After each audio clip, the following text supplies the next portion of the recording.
શોમાં આપનું સ્વાગત છે। આજે તારીખ 21 જૂન 2024 શુક્રવાર। જોઈએ આજના હવામાન સમાચાર। તે પહેલા ચેનલમાં નવા હો તો ચેનલને સબસ્ક્રાઇબ કરી લેજો। હવામાન વિભાગે જણાવ્યું છે કે ચોમાસું હજુ પણ નવસારીમાં જ અટક્યું છે। સાયક્લોન સર્ક્યુલેશનના કારણે વરસાદની આગાહી કરવામાં આવી રહી છે અને રાજ્યના મોટાભાગના જિલ્લાઓમાં હળવાથી મધ્યમ અને ભારે વરસાદ પણ પડ્યો છે। તેવામાં હવામાન નિષ્ણાત અંબાલાલ પટેલે આગાહી કરી છે કે 23 જૂન બાદ ગુજરાતમાં સારો વરસાદ આવશે।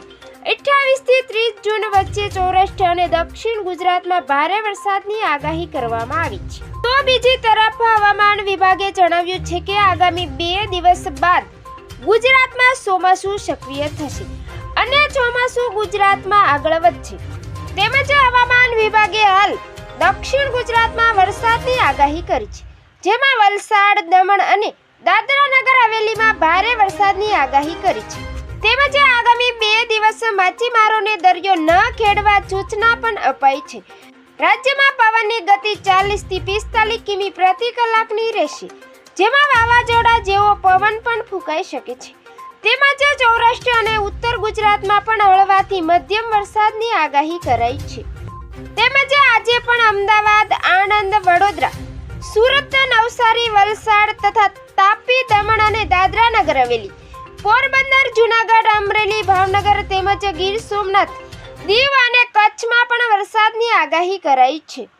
તેમજ આવતીકાલે પણ ગુજરાતના ઘણા જિલ્લાઓમાં વરસાદની આગાહી કરવામાં આવી છે, જેમાં અરવલ્લી, દાહોદ, મહીસાગર, પંચમહાલ, વડોદરા, છોટાઉદેપુર, સુરત, ડાંગ, નવસારી તથા વલસાડ, તાપી, દમણ અને દાદરા નગર હવેલી, પોરબંદર, જૂનાગઢ, અમરેલી અને ભાવનગર, ગીર સોમનાથ તથા દીવ તેમજ કચ્છમાં પણ વરસાદની આગાહી કરાઈ છે।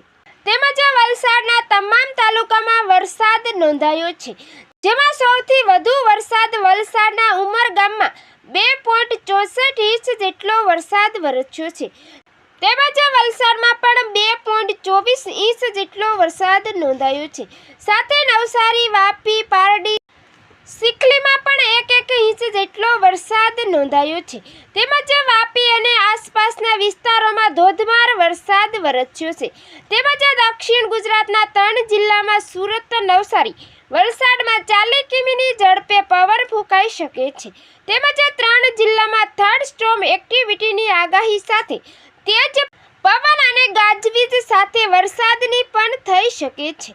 તો મિત્રો, ફરી મળીશું નવી અપડેટમાં। જોતા રહેજો ખેડૂત ઉત્સવ।